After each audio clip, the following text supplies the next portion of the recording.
numbers being called, and casual comments by store clerks, flight attendants, or even toll collectors were fraught with anxiety and dread when they couldn't be heard. As I witnessed these effects firsthand, this strange neurological disease was no longer just something my dad was going through. Now it was something I was going through too.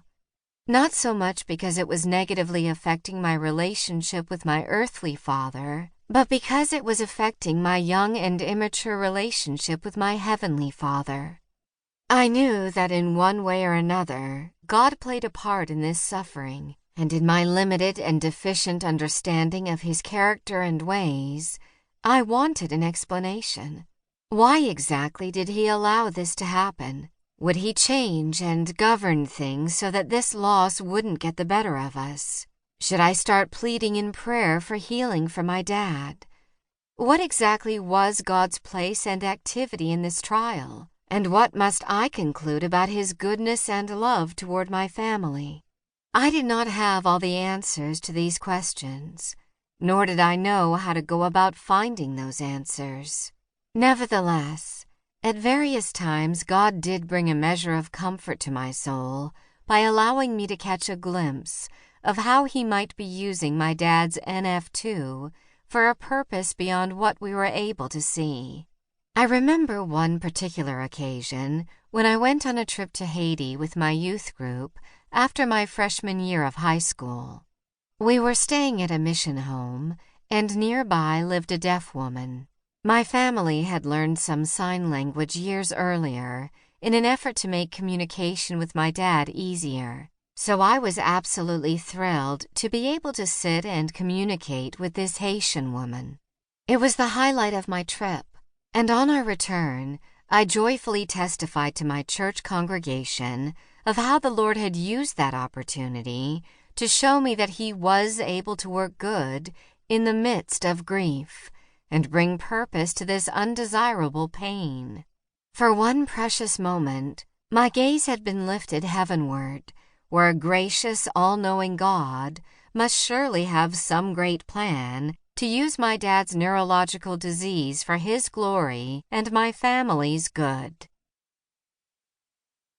Reality strikes.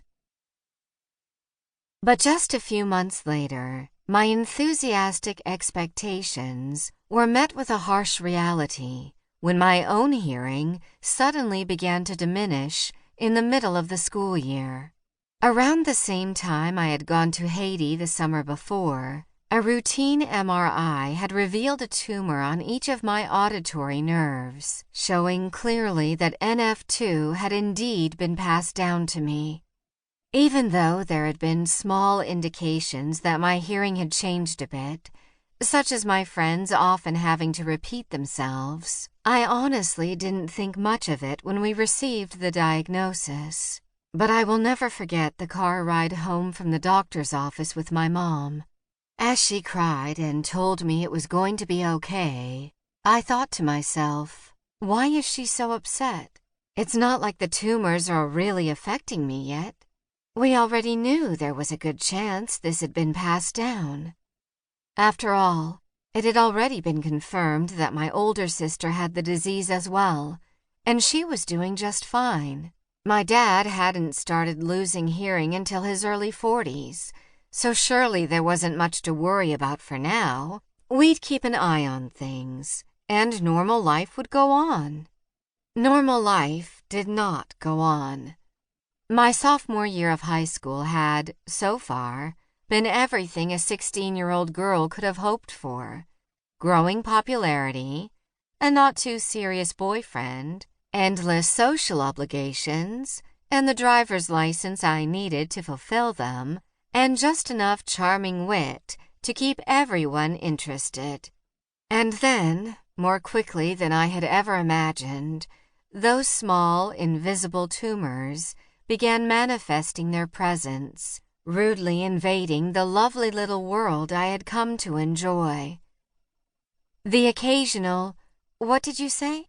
turned into a frequent strain to hear what was being said, in the back seat of my friend's car, in the church pew.